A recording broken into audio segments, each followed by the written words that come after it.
Well, welcome back. I'd like to call this meeting of the City Council to order. It's what I usually do in this room and things like that. I think we have a quorum here, so I probably need to. But officially here. I'm here just to give a little bit of a report on things that are happening, obviously in our region, but some of the major events that have been and some of the major events that are going forward. And so bring you up to date a little bit on things. Many of you are very familiar with what's going on, specifically with Super Bowl 52. It's something that is going to put the eyes of the world on our region, and it's an amazing thing. So there's more to it than just a football game on a Sunday afternoon in February. So, and going forward, this effort has started more than about a year and a half ago. First of all, working to get the Super Bowl, dealing with the NFL and all the bureaucracy that goes along with that, to get it to come to our region, Minnesota, is something that started multi-years ago. Really probably right at about the same time that the new U.S. Bank Stadium was being thought of and built. So it goes back that far. But it went in earnest a couple of years ago. And then there was a lot of work being done even before the Super Bowl in Houston. And one of the things that is so concerning is that you always want a big event like this to have a good legacy after the fact. Now, it's too bad Houston's legacy after last year's Super Bowl has been hurricanes and floods, and I don't think that's the kind of legacy we're looking for going forward. But there's a video here that started the day of the Super Bowl, right after the Super Bowl game in Houston, and I think many of you have probably seen this. Okay, Minnesota, now you're the on hand the clock. And as you can see, here comes the Super Bowl football to Minnesota, and it is not necessarily to U.S. Bank Stadium, but it is something that the host committee of the Super Bowl has really been working hard to make it be a whole statewide event. Mayor of Rochester right there, recognize him. Fumble!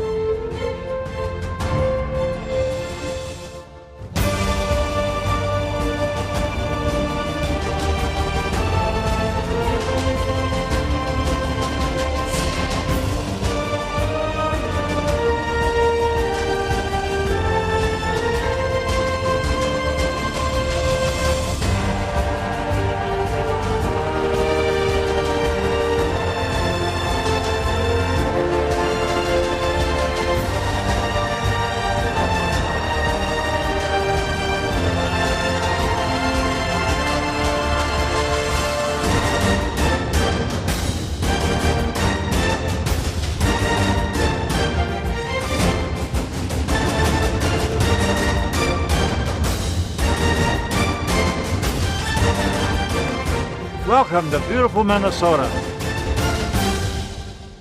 As you can see, it really tries to relate that it is going to be a statewide event, and they want to obviously keep the state engaged. Now, there's something quite interesting. How do you like that one? Who's going to be playing in the Super Bowl? Well, the Patriots, of course, have been there for many times, been dominant, but right now the Vikings have a better record, so you just don't know. You know, there's always a possibility. But it's really, they started this, and they started a clock running at 52 weeks out, or right at the end of the last Super Bowl in Houston.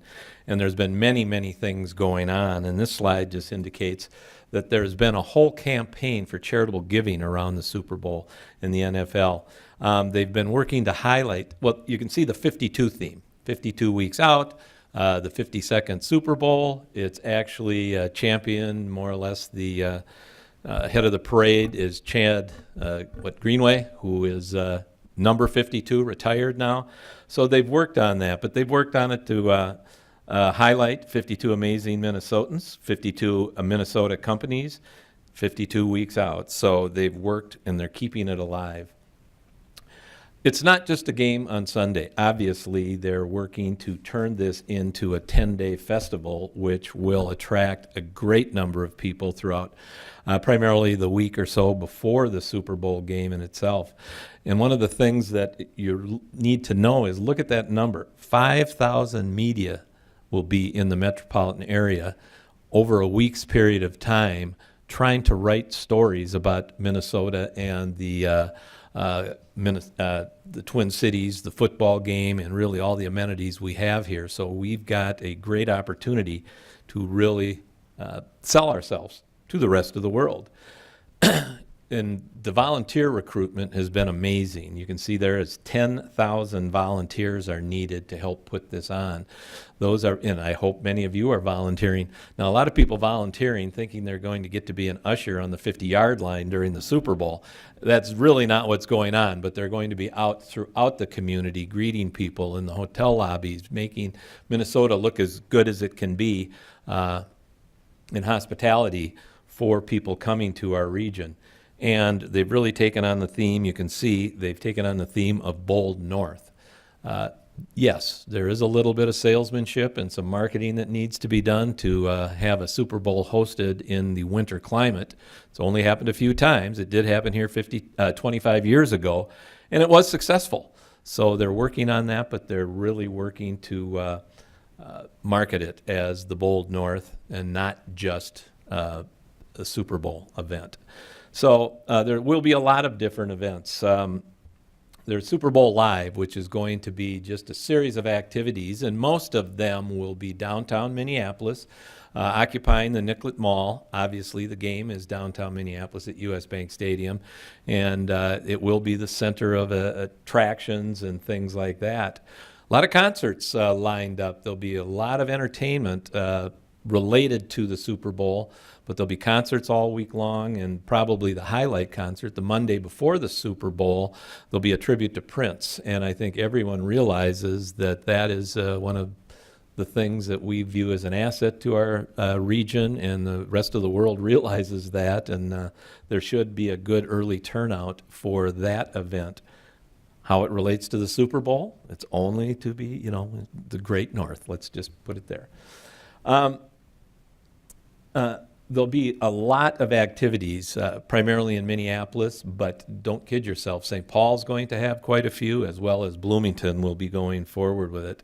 The Winter Carnival is crossing paths at this time, too, and so we'll be able to showcase that to the world. The Pond Hockey Tournament takes place during that week, and that is one that attracts people coming through, so there's going to be a lot of different activities. The Lopet in the city of Minneapolis, which is, what do you want to call it, the cross-country race on cross-country skis, also takes place at that period of time. So there's going to be a ton of activities there. There's also going to be an ice palace built over in St. Paul, and I believe that's in Arden Hills. Is that where, does anybody know that specifically? But they've got something in design and coming out, and St. Paul through its Winter Carnival has done some wonderful ice palaces in the past, and they're planning on doing it again and showcasing one for this particular thing too. When I say the events going on, there's going to be an incredible amount of events, and many of them sponsored by the NFL. The NFL really comes together and has their, what do you want to say, trade association, convention, meetings, and everything NFL happens during this week too.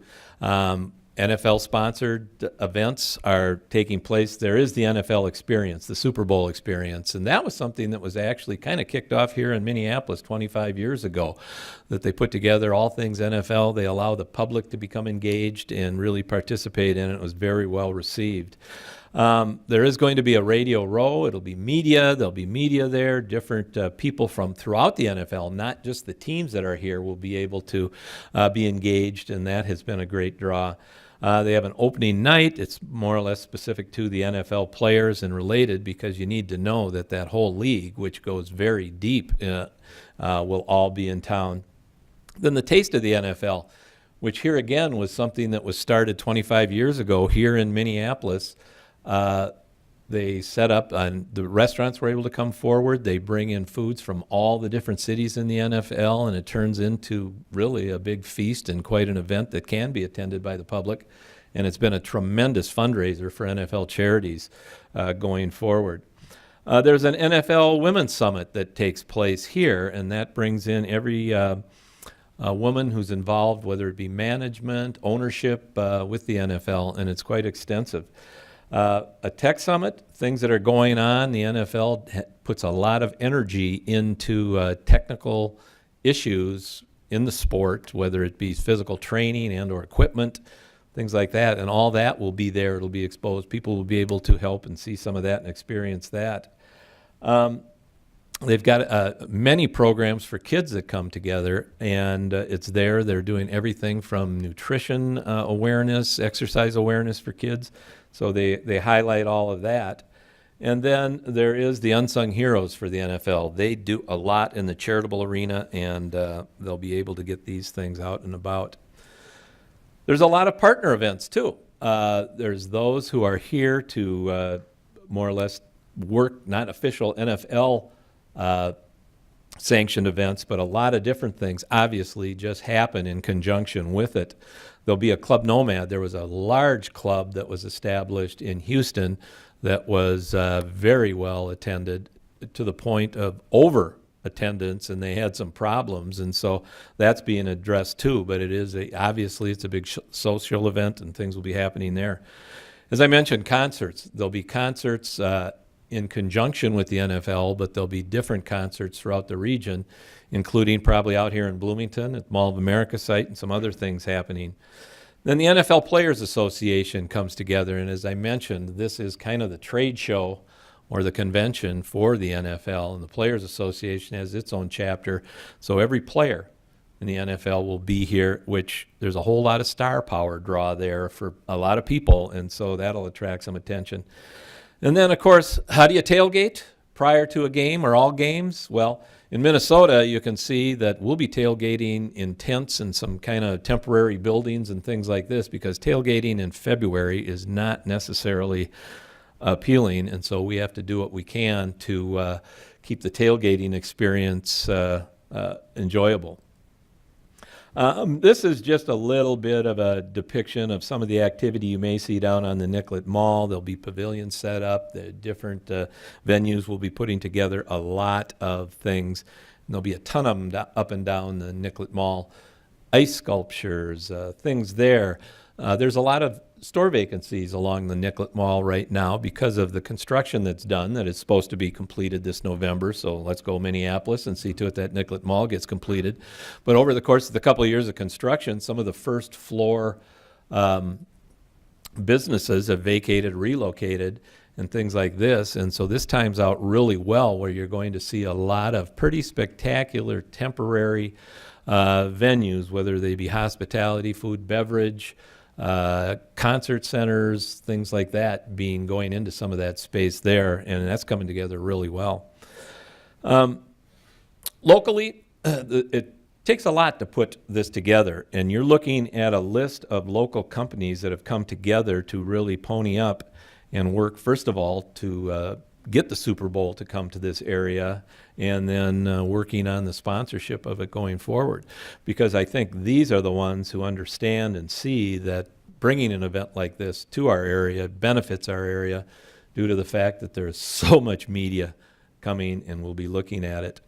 Another group of sponsors from the area that have put a lot into it and in kind and different things that they can do. So you'll see to it there's a couple Bloomington companies on that list also. And then, as I spoke a couple times now, the media, all that's going to be here. These are the local media outlets that are putting a lot into it too.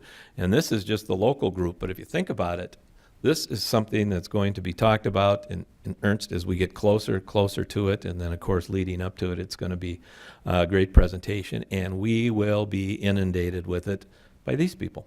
So it goes from there.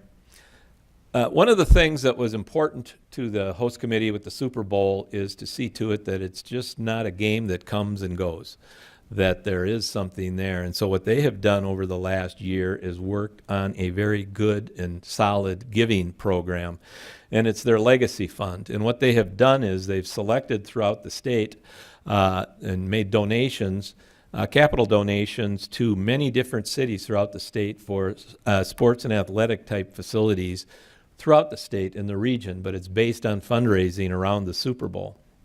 It's a legacy grant fund. They've made some announcements. Here's some of the cities that they have made contributions to. They can be pretty significant contributions, but it's something really to help move our state forward. So And as you can see, these are statewide grants that have been issued, and so it's really to attract it there.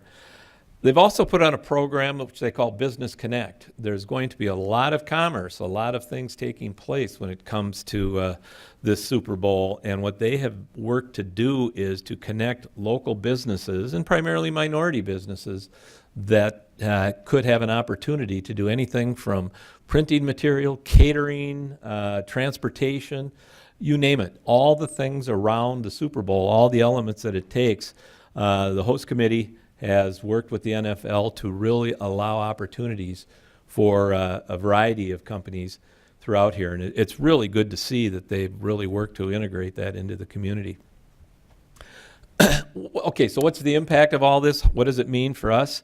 Well, you can see here, this is kind of a chart that talks about what it means to the hotels. In there, obviously, a lot of guests coming to the community and things like that. And oh yeah, by the way, hospitality is kind of a big deal in the city of Bloomington. And so the last number I heard, that Bloomington will be responsible for housing about 60% of all the people coming to the Great North in order to view, see, stay, officiate, media the Super Bowl. So Bloomington will be a factor of this. And so what does it mean? Well, this is a chart on RevPAR. RevPAR means revenue per available room. Okay?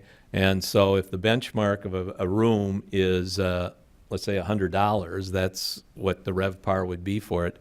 You can see these different events, whether it be Major League Baseball, the All-Star Game, Final Fours, and then Super Bowls gone by. You can see that the Super Bowls really, the hotels sell, supply and demand. They sell at quite a premium, and it's about 3 times what their normal room rate would be that they're able to charge, get in there. So it can be a very lucrative thing to it.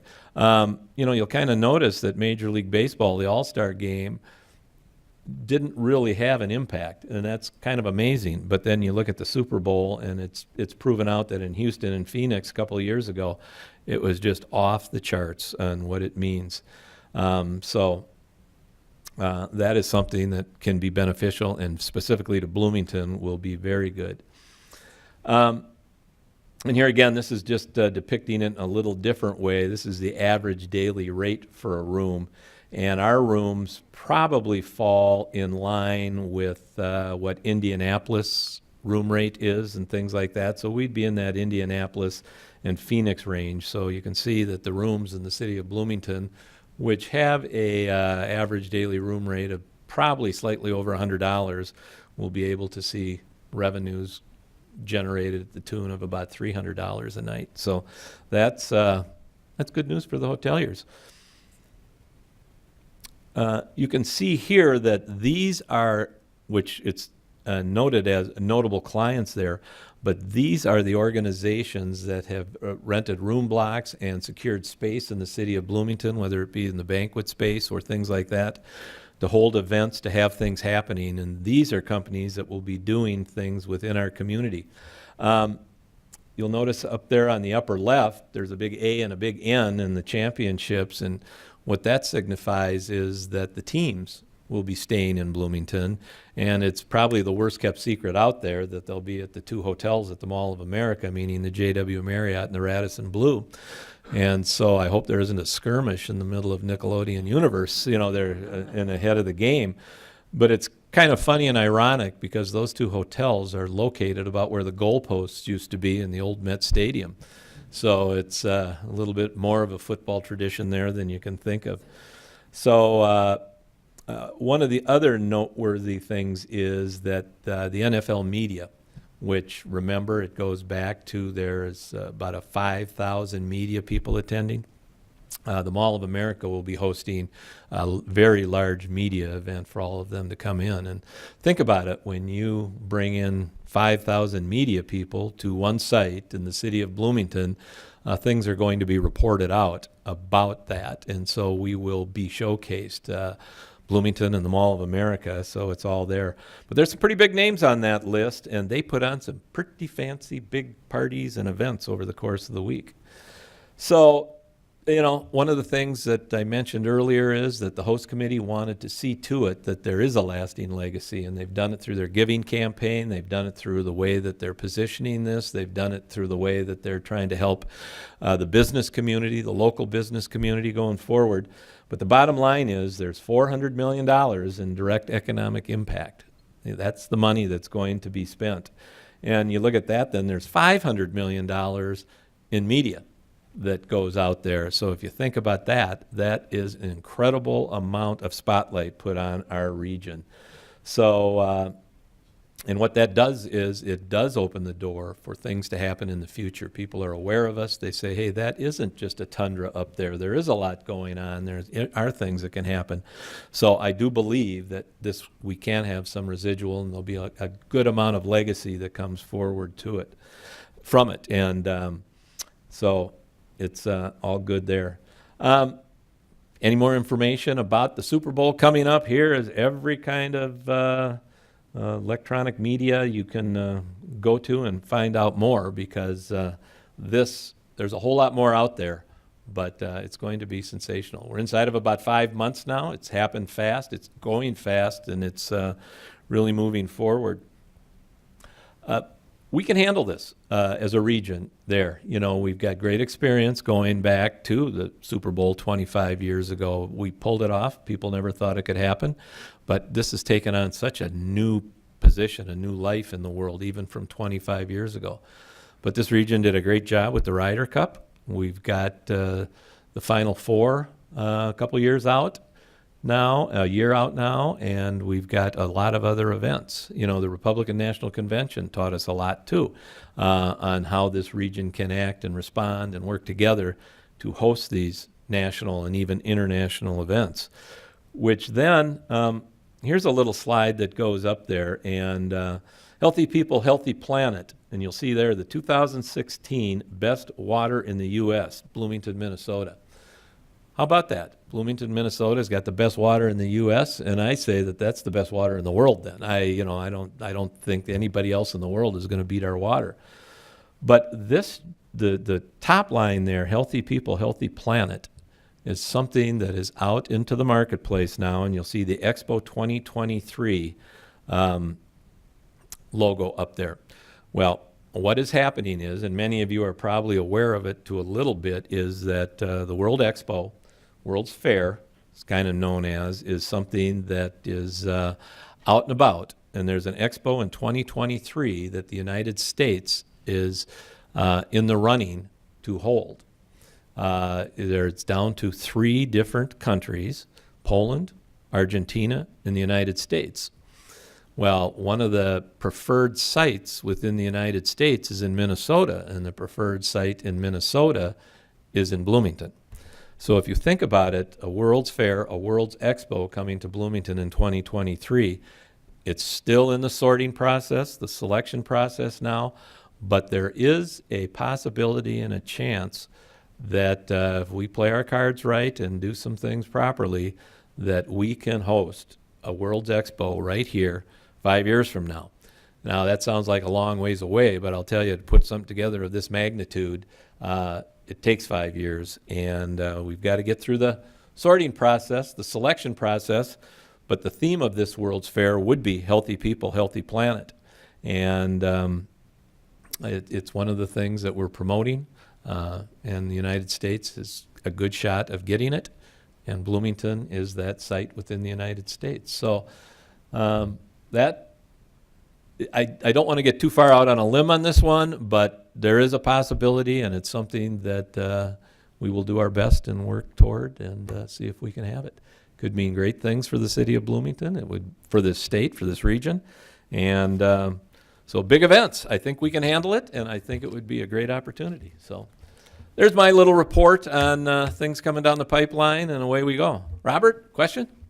Not specifically about the Super Bowl or Expo 2023, but on just visibility for the city of Bloomington. Any thoughts about Amazon? The big announcement about Amazon looking for an additional corporate headquarters kind of scenario is out there. And they've said that this is a region that they would consider looking at.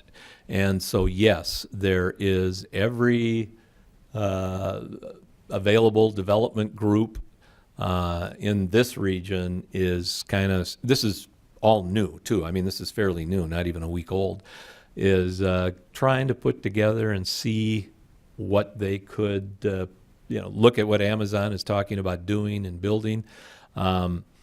Yes, we will be generating that with the help of everything from Greater MSP and really the rest of the region. But there'll be other people, other communities within our region too, who will be looking to see what that prize is. So we'll need to sort that out. But here again, it's in competition with other areas of the country. Amazon played it pretty smart. They say, we're a big deal, so we're maybe thinking of you. What will you do for us if we think about, And so we've got to learn more, but I'm going to say we're on top of it. We're looking at it. We're viewing it as a potential opportunity.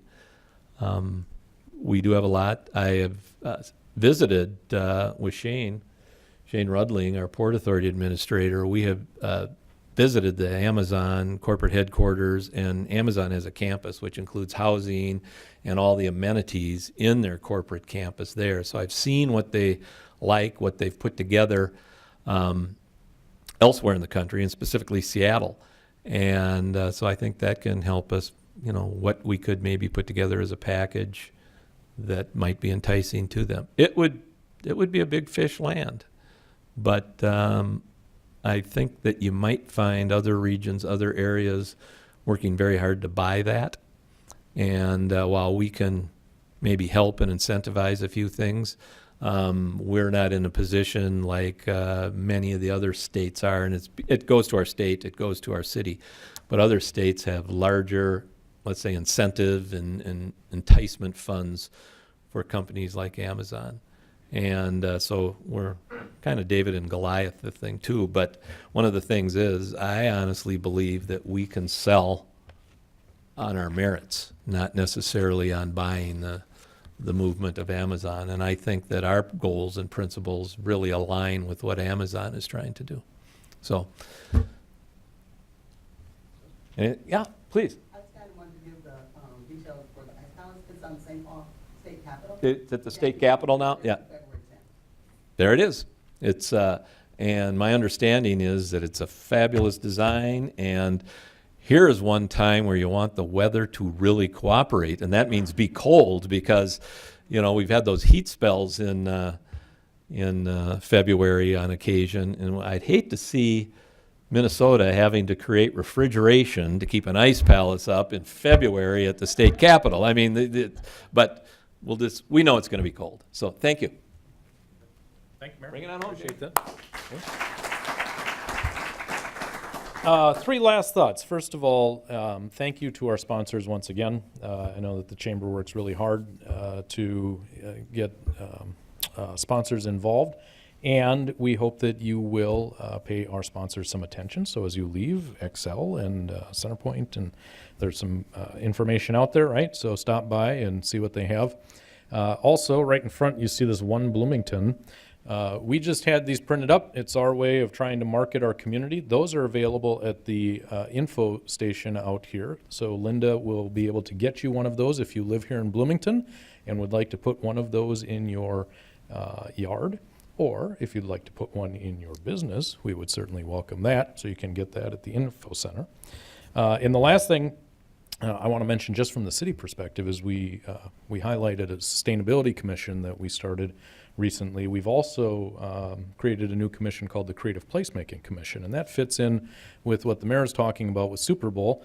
Our creative placemaking director, Alejandra Palinka, is in the back there. She's waving, so if you haven't met Ale yet, you should do that. She and her commissioners are working very hard on activating South Loop during the Super Bowl period, so that we can take advantage of all the people who are here, and they will see what creative placemaking is all about, putting arts and artists at the center of community development and helping grow the image of South Loop as a place where people can have a fully rounded experience. So a lot of exciting stuff going on, but most importantly, thank you for coming out this morning and being an active member of your chamber. We really enjoy doing Business Day at City Hall. It's a great way for us to partner with you and to share information, and we look forward to more opportunity to do that. Have a great day, everybody. Thank you.